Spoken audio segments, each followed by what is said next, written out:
Hi guys, welcome to another video. This one isn't quite a tactical video, but basically I just wanted to share some thoughts with you about the state of Warhammer 40,000 at the moment, and a trend that seems to be not only continuing but growing in size. So basically what I'm talking about, of course, is detachments. These are a new-ish kind of concept with 7th edition. Really, it started with Apocalypse, but in 7th edition it's in standard 40k. Basically what detachments are, for those who don't know, very briefly, is that instead of the usual force organisation charts that you used to have, you can take things called detachments, which are basically alternative organisation charts. So basically they're also known as formations. Now, there is no limit on the amount of detachments you can have in your army, and if you take nothing but detachments, it still counts as Battleforged. So this is something that's appearing in all of the 7th edition codexes, and it's growing in size and scope and so forth. So it's definitely going to appear in the next Space Marines Codex, whenever that will be, and it's likely that it will appear in the next Sisters of Battle Codex as well, whenever that will be. And of course, they keep releasing other methods of getting these formations, because there are supplements and data slates and that kind of thing. So there's actually quite a lot of ways you can get these rules. And generally what they do is you tend to lose objectives secured, but you gain other special rules, and some of these rules are very powerful. Now, the most let's say the favourite one that's going around at the moment is the new Necrons Codex Decurion attachment, or however the hell you pronounce that, Decurion.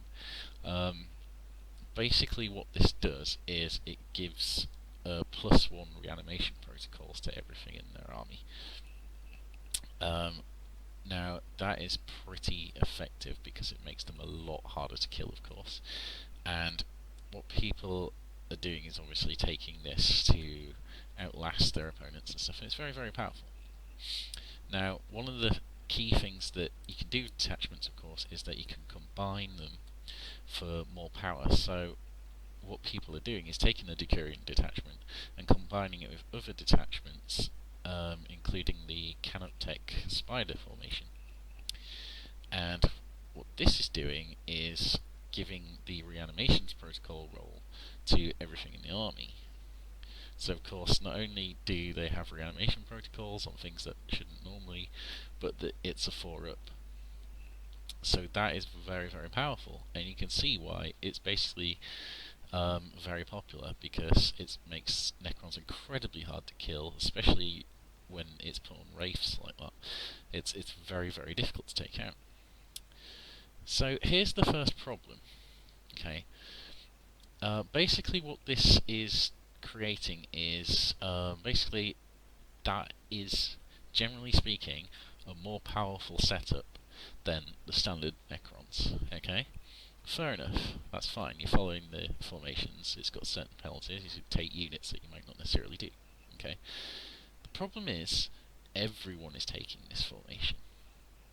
And if you don't take this formation, people are saying that, you know, you're stupid for not taking it, because it has a lot of benefits. Now, I might not necessarily agree with that assessment, but, you know, there's a lot of gain to be had by following this formation. So, you know, it's easily done. And the other thing is, of course, the formation tells you what to bring. There's none of that thinking through in building your list. There's none of that checking if things will work. You don't need to assess things. And the popularity of internet lists in 40k has existed for a very long time. People, well, the general game playing people who want to be competitive, they don't make their own lists very often. They actually just look on the internet to see which is the most powerful one and then just go with that. Okay, often missing the point behind the list, but that's just one of the things that happens. And if they, you know, they're not looking to build the lists, they just want to use the most powerful list, they want it done for them. Okay? Detachments do that for you, because you follow the formation, it's telling you exactly what you have, you get the benefits, the rules and stuff. Okay? So here's the big problem. Everyone is going to be using that detachment. Okay? If one is more powerful than the other, everyone is going to use that detachment. What does this mean? It means everyone has exactly the same army if they use that codex. That is really bad, because basically it means if you are facing Necrons, you have a very, very good chance of knowing exactly what units they're bringing and exactly how many of them at the points level. And they're basically going to use the army the exact same way as everybody else. So it doesn't matter who you play, you're going to play basically the same game over and over and over again. And of course, things change in 40k. There's the whole random element.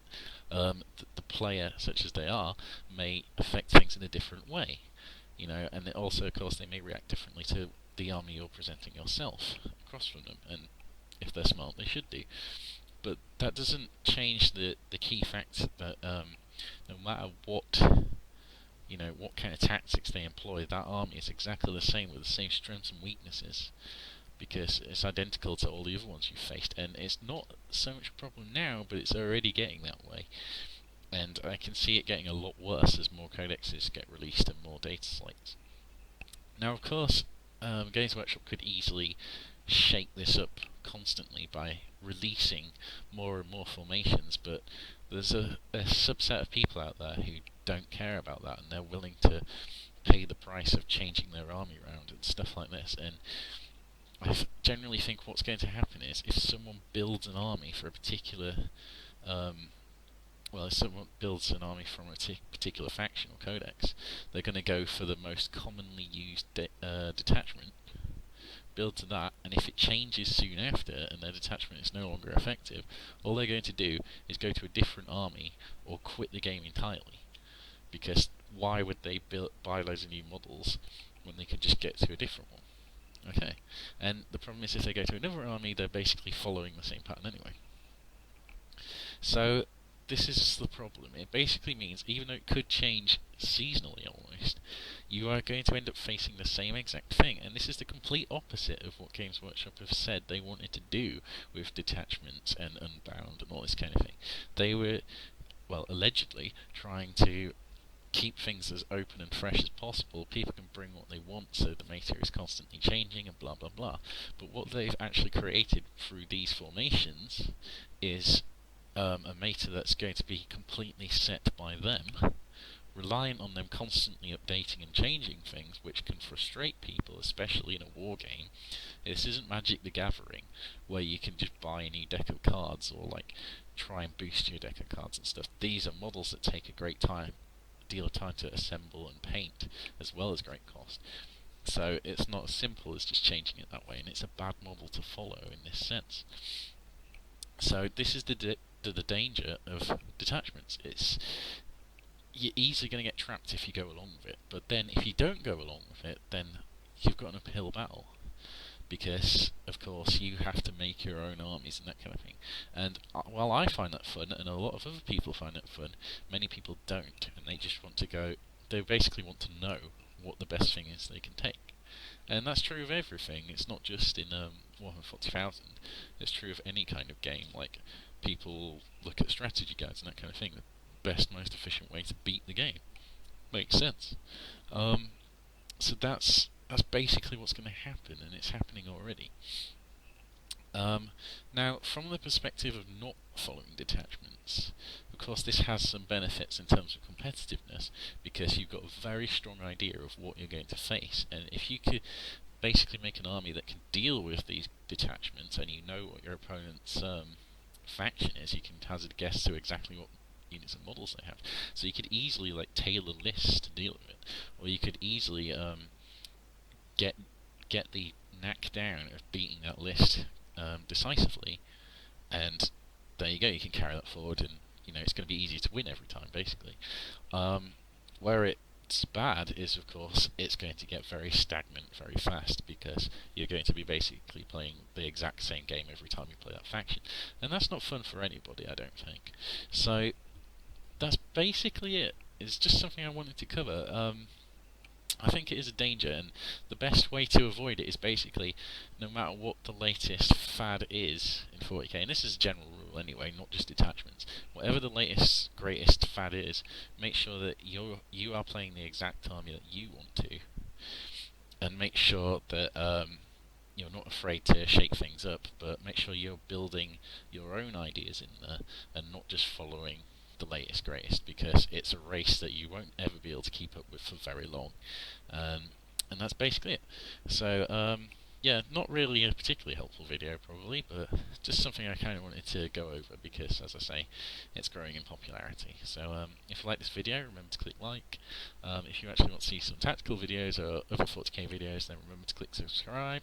And if you have any thoughts on this, remember to comment below. I'll try and get back to you as soon as possible, and I'm sure other people will be interested in hearing what you say as well. So thanks for watching.